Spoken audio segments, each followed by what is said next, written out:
दोस्तों, अगर IP address internet का घर का नंबर है तो डीएनएस उस घर का नाम है। सोचिए, अगर आपको हर वेबसाइट का आईपी एड्रेस याद रखना पड़े, जैसे 142.250.182.14, आप तो याद करते रह जाएंगे। क्या आप इंटरनेट यूज कर पाएंगे? इसी प्रॉब्लम को सॉल्व करता है डीएनएस। आज की क्लास के बाद आप समझ जाएंगे कि जब आप google.com लिखते हैं तो अंदर क्या होता है। ठीक है, शुरुआत करते हैं। सबसे पहले डीएनएस क्या होता है। दोस्तों, ह्यूमन वेबसाइट के नाम को याद नहीं रख सकते हैं। ठीक है, सिंपल भाषा में कहा जाए तो इंसान को याद नहीं रहता है, तो डोमेन नेम्स को आईपी एड्रेस में बदलने का काम करता है आपका डीएनएस। इंटरनेट पर हर डिवाइस का एक आईपी एड्रेस होता है। कंप्यूटर में सिर्फ नंबर को समझा जाता है और डोमेन नेम्स के जरिए हम याद रख पाते हैं। जैसे अभी हमको यूट्यूब खोलना है तो हम नंबर्स थोड़े लिखेंगे, हम youtube.com लिखेंगे, और इसी बीच में जो ट्रांसलेशन का काम करता है उसी को हम लोग डीएनएस बोलते हैं।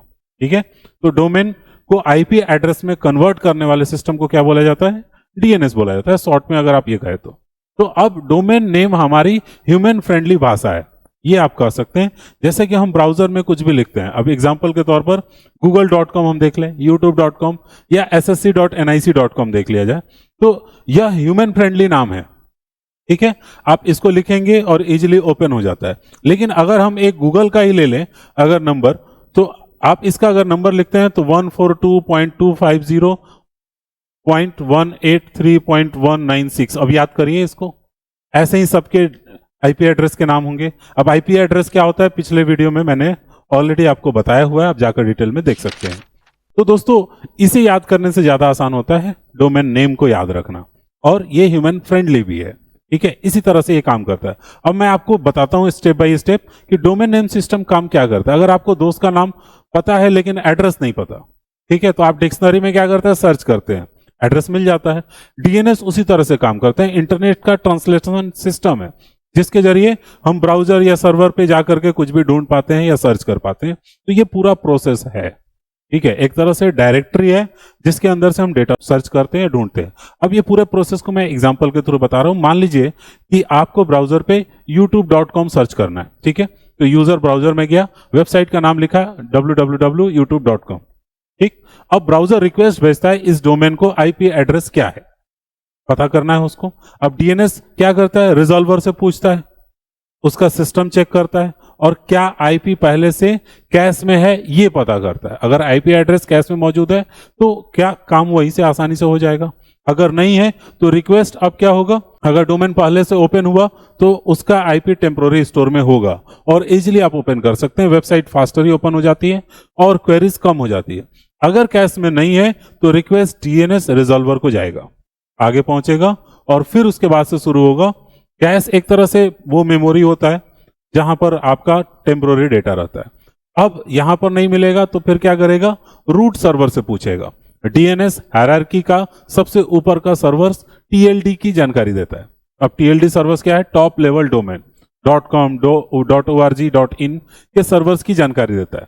.com मतलब कंपनी हो गया, .org मतलब ऑर्गेनाइजेशन हो गया, .in का मतलब इंडियन हो गया, .gov रहता है मतलब गवर्नमेंट का हो गया। तो ये अब पूछता है। उसके बाद से नेक्स्ट स्टेप आता है ऑथोरिटेटिव सर्वर्स, जहां से आपका सर्वर से फाइनल आईपी लेता है, फिर आईपी एड्रेस वापस भेजता है।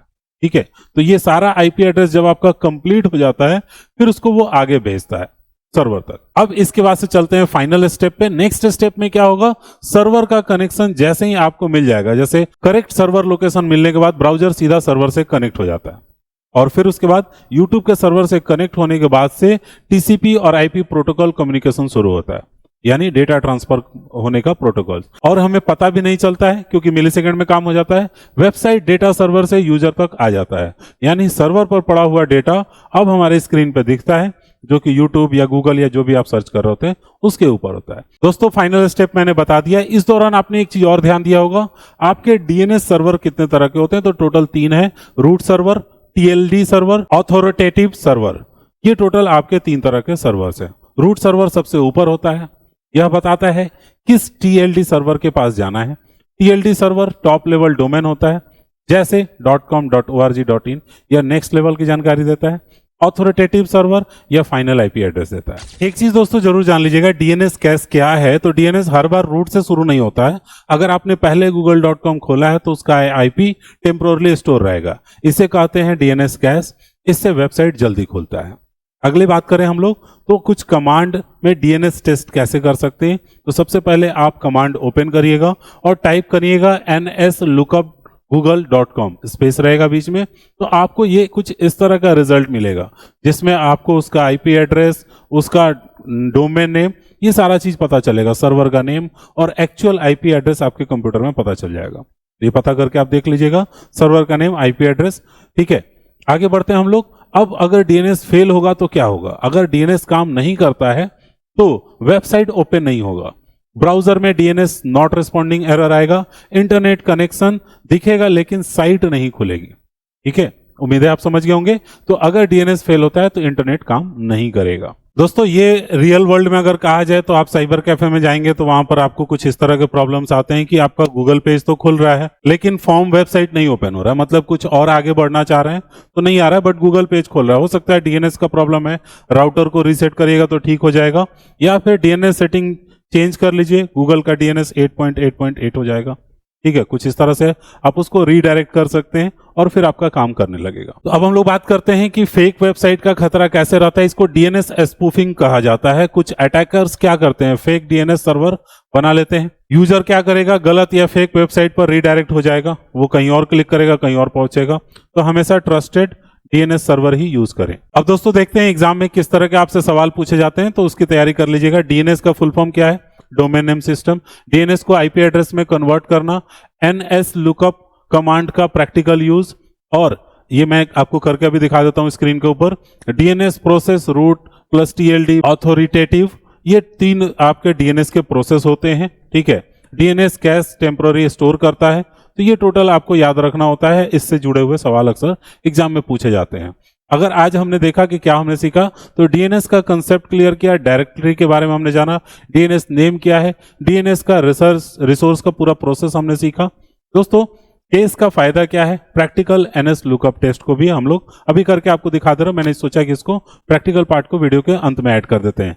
वीडियो को इसीलिए अंत तक जरूर देखिएगा, हर वीडियो को, ताकि आप अच्छे से समझ सकें। ठीक है, चलते हैं कंप्यूटर स्क्रीन पे और आपको बताते हैं। दोस्तों आ गए हैं हम लोग कंप्यूटर स्क्रीन के ऊपर। यहां पर हम लोग को क्या करना है, विंडोज प्लस आर करना है, सीएमडी कमांड ओपन करना है, उसके बाद हमको लिखना है nslookup। ठीक है, हमको पता करना है पूरा प्रॉपर आईपी एड्रेस क्या होता है किसी डोमेन नेम का, उसका प्रोसेस मैं आपको बता रहा हूं। लुकअप लिखने के बाद से आपको स्पेस देना है और फिर जिसका आप आईपी एड्रेस पता करना चाहते हैं, जैसे हम गूगल का पता करना चाहते हैं तो google.com लिख देंगे, तो तुरंत हमको नीचे यहां पर लिख करके आ जाएगा। ठीक है, शुरुआती जैसा कि मैंने बताया 2 ग्रुप सेम होते हैं, उसके बाद से अलग हो सकते हैं। ठीक है, प्रॉपर आईपी एड्रेस आपका इस तरह से बन के आता है। आप यूट्यूब का पता करने चाहते हैं, आप ऐसे ही करिएगा। देखिए लिख करके आ गया नीचे यूट्यूब पे जाने का आईपी एड्रेस। तो इसमें से आप कोई भी नंबर लिखिएगा, आपका यूट्यूब ओपन हो जाएगा।